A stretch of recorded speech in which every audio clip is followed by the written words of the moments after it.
Halo guys, jumpa lagi bersama Baru, senang sekali. Oke, di video kali ini kita mau mereview sebuah benda, bukan sebuah ya karena banyak. Mereview benda-benda hasil kebudayaan, terutama kebudayaan Menganyam ya. Oke, ini saya tampilkan bendanya. Ya, jadi ini disebut rambat atau gawang dalam bahasa Toboyan ya, bahasa Indonesianya rambat. Nah, untuk benda ini atau hasil anyaman ini khas dari Kalimantan ya. Jadi dia ini bisa aja dari Kalimantan Tengah, Kalimantan Timur, Barat, Selatan, semuanya ada kelompok penganyam ya. Ada intinya orang yang bisa nganyam rotan. Jadi dia ini nggak khas dari salah satu Kalimantan aja, tetapi menyebar ya di seluruh pulau Kalimantan untuk seni menganyam rotan ini. Oke, kita ke benda ini ya. Jadi ini bahan utamanya adalah 100% rotan ya. Rotan. Nah, untuk rotan yang dipakai biasanya untuk warnanya itu hanya ada dua yang paling umum ya. Jadi warna hitam dan warna putih. Nah, untuk warna putih sendiri itu rotannya tidak diapa-apain ya, hanya dijemur saja sampai dia menjadi putih. Nah, untuk yang warna hitam ini agak kompleks untuk membuat warna hitamnya. Jadi rotannya ini setelah diraut ya menjadi bentuk kecil-kecil seperti ini, dia akan direbus bersama dengan ramuan dari daun-daunan ya. Jadi ada daun-daun tertentu yang direbus bersama rotan ini. Setelah direbus baru rotannya dikubur di lumpur ya. Nah, selama kurang lebih 3 sampai 4 hari atau sampai 5 hari dikubur di lumpur. Setelah dikubur biasanya warnanya akan berubah menjadi hitam ya, hitam alami. Jadi dia nggak akan luntur hitamnya. Oke, itu untuk warna yang sering dipakai untuk membuat pola dari anyaman rotan ini. Oke, kita ke bentuk daripada ininya ya. Apa nama-nama yang ada di sini. Oke, untuk pertama yang dibuat itu adalah ini ya. Nah, ini sebagai dasar ya yang saya pegang ini yang kayak cincin kecil ini. Ini juga dari rotan yang dianyam, diraut yang sangat kecil ukurannya. Ini sebutannya adalah bolar ya, disebut bolar. Nah, ini si bolar ini kadang kalau zaman sekarang ya, kalau dibuat ukurannya agak gedean bisa dijadikan gelang ya, bisa dijadikan cincin ya. Nah, itu. Oke, ini namanya bolar, tempat kita mengaitkan rotan ya untuk membuat anyaman. Jadi dikaitkan di bolar ini. Nah, kemudian setelah bolar yang dikaitkan di masing-masing bolar ini, nah ini adalah rotan yang sudah kita raut ya, udah dikasih warna. Biasanya untuk satu bolar ini akan dikaitkan dengan 4 buah rotan, masing-masing 2 putih dan 2 hitam. Jadi membentuk seperti ini ya. Nah, ini kayak gini. Oke, kemudian kita ke anyamannya. Nah, untuk menganyam rambat atau menganyam rotan ini biasanya dia punya dasar-dasar ya. Punya aturannya sendiri. Jadi nganyamnya nggak sembarangan ya.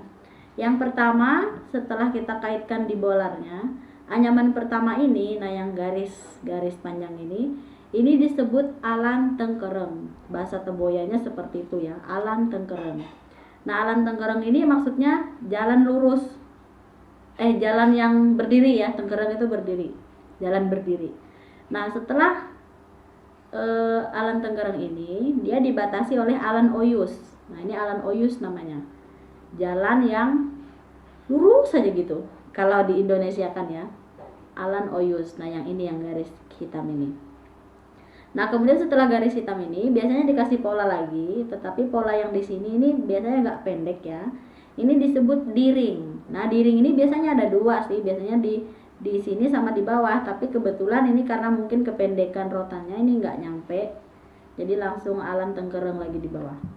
Oke, kita ke sini ya, ke si diring ini tadi. Nah, untuk diring ini anyamannya biasanya dia nggak terlalu besar, hanya kecil-kecil saja.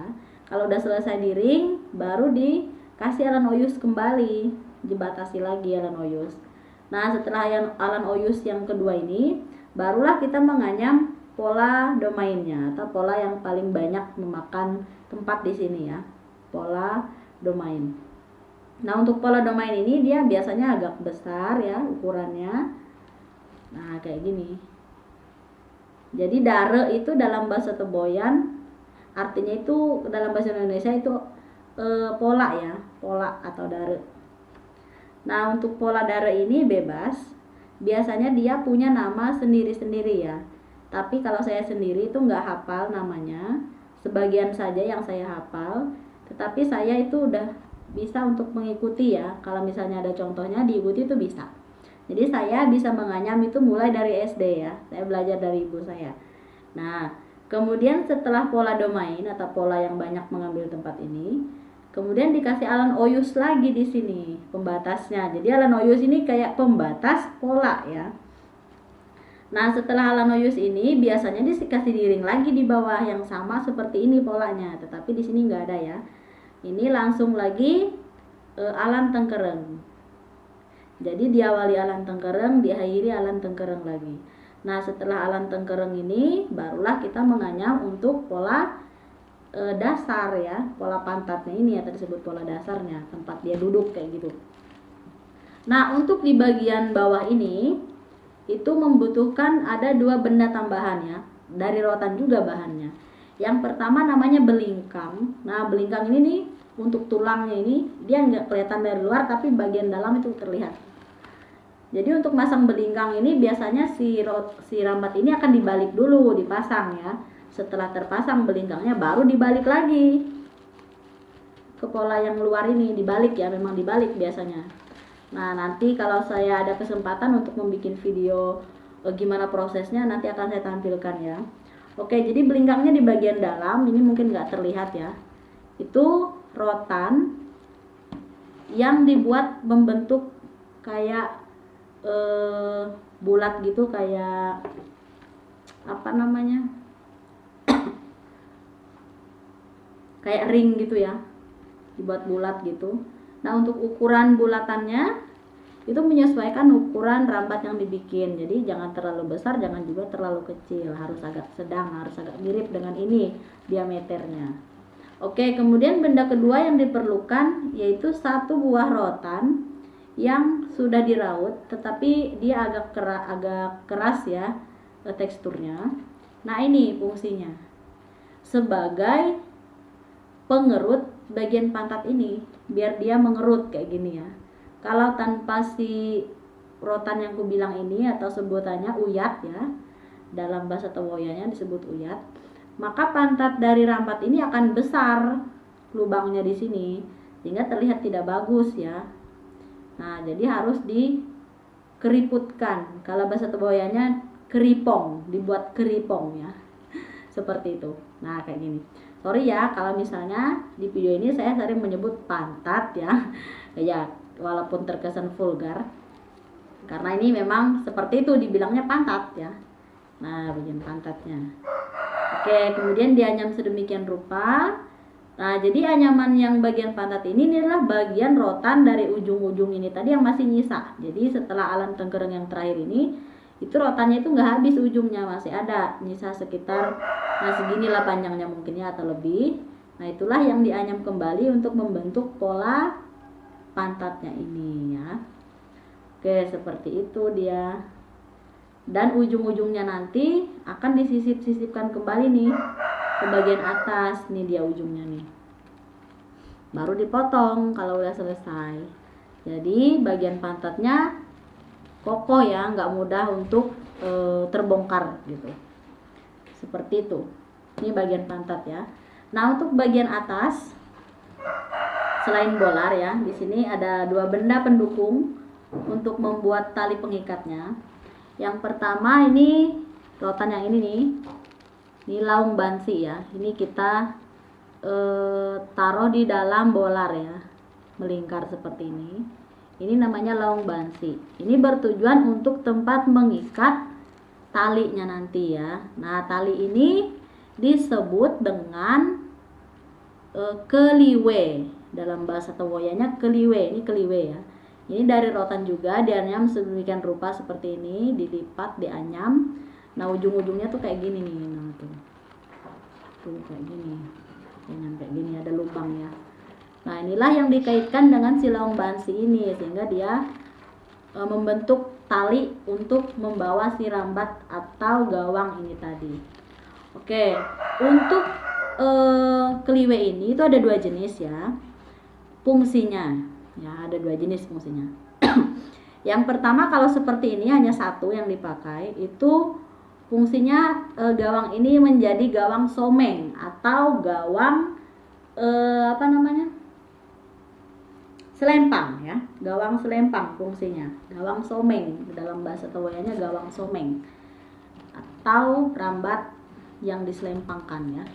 Nah kemudian yang kedua, fungsi dari keliwe ini atau tali ini itu sebagai gawang awi.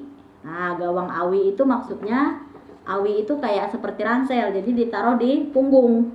Nah jadi kalau yang gawang awi itu kita memerlukan dua buah keliwe, masing-masing kiri kanan satu-satu ya. Nah nanti dibikin seperti ini, jadi di bagian bawah nanti ada tali lagi untuk ngikat ujung dari si keliwenya. Nah kayak gini, jadi dia bentuknya seperti ransel nanti ya. Dan dia membutuhkan dua buah keliwe. Itu perbedaannya dengan gawang someng. Kalau gawang someng hanya butuh satu keliwenya, tapi panjang. Nah seperti itu ya. Oke, itu untuk gawang ya, atau rambat. Nah ini sangat khas ya. Jadi ini anyaman yang mendasar sekali dari si rotan ini. Kalau yang sekarang ini ada tas yang bentuknya macam-macam, itu sudah improvisasi. Oke, ini yang mendasar sekali. Jadi dia banyak membutuhkan benda-benda pendukung, tapi dari rotan juga ya. Oke, itu untuk rambat atau gawang. Nah untuk hasil lain dari anyaman rotan ini saya akan tampilkan beberapa ya yang saya punya. Nah ini nih tas ya, tas. Kalau tas ini perbedaannya dengan gawang tadi itu dari awal menganyam ya. Kalau gawang nganyamnya kan dari sini ya, kayak gini nanti. Kita membutuhkan yang namanya suban ya, untuk membuat biar tempat kita nganyam itu enak gitu. Nah itu dari sini nganyamnya ke atas sana.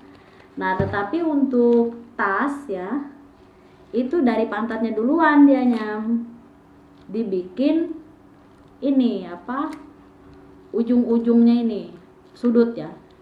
Dalam bahasa Towoyan sudut ini disebut unsok. Nah ada unsok-unsoknya gini, baru dia nyam ke atas sana. Nah di atas inilah baru ujung rotan sisanya itu dilipat ya, disisip-sisipin baru digunting. Nah ini, dan dia nggak pakai bolar, nggak pakai long bansi, tetapi tetap pakai tali yang namanya keliwe seperti ini ya.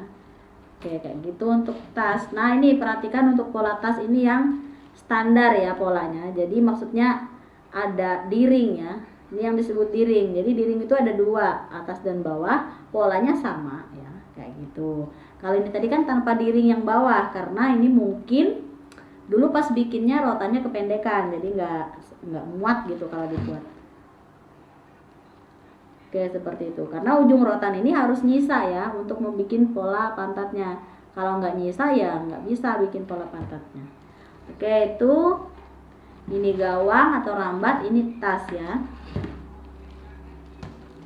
Tas pun improvisasi juga.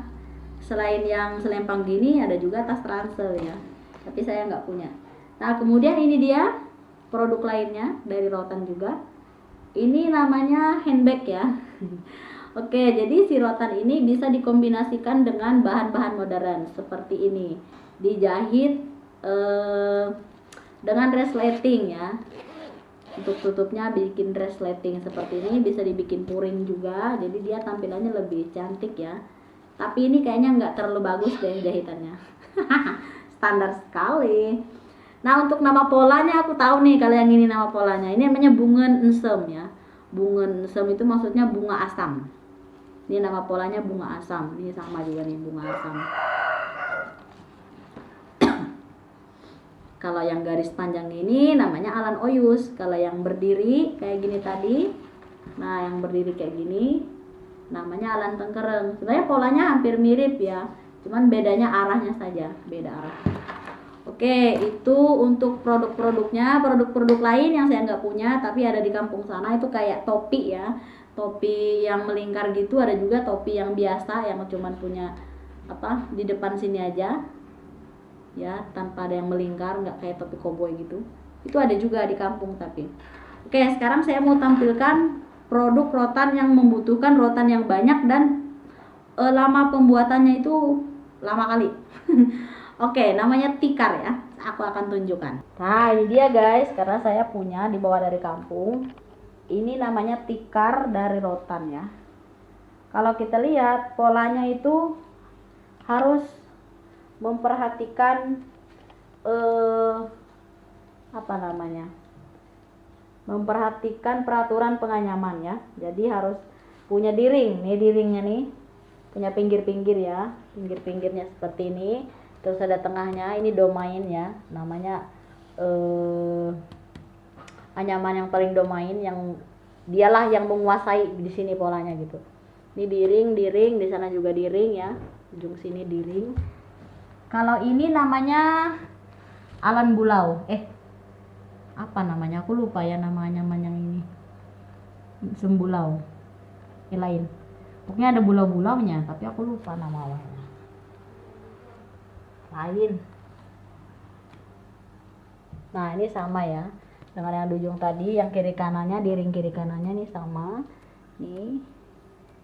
Nah, ini di bagian tengahnya. Oke. Nah, ini dia rotan ya.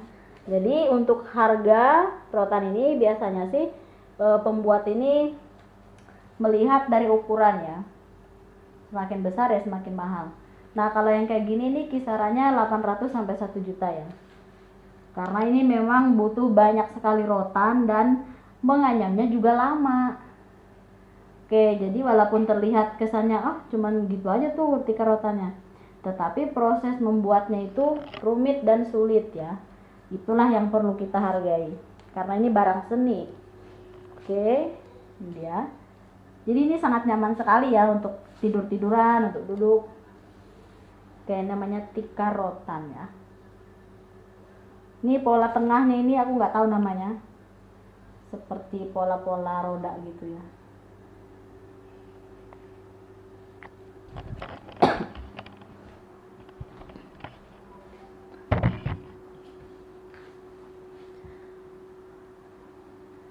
Oke guys, sekian dulu video dari saya. Nah, bagi kalian yang berminat ya, misalnya mau mempunyai salah satu dari benda-benda yang saya punya ini, itu kalian bisa pesan ya, dan bisa di custom juga. Misalnya kalian mau membuat nama, bisa ya, karena menganyam ini itu kita bisa membuat pola apapun, misalnya pola huruf, pola tanaman ya. Biasanya kalau yang pola itu binatang itu biasanya garuda, rusa ya yang sering dipakai. Kemudian untuk pola tanaman kadang bikin batang garing ya. Nah, kayak gitu-gitu. Oke, itu dia. Jadi kalian bisa pesan ya, karena di kampung itu banyak sekali pembuat anyaman rotan. Kalian mau apa bisa ya dibikinkan, dan bisa di sepakati gitu harganya berapa ya. Oke. Kalau yang kayak gini sih, kalau di kampung sana mungkin kisaran 50-an ribu ya. Kayak gini. 30 sampai 50 ribu lah. Nah, ini sangat cocok kali loh untuk kalian bergaya. Bergaya sekaligus melestarikan budaya. Mantap. Oke, terima kasih bagi kalian yang sudah menonton. Jangan lupa untuk like, comment, and subscribe channel saya, Rusniati Esman. Thanks for watching. Bye.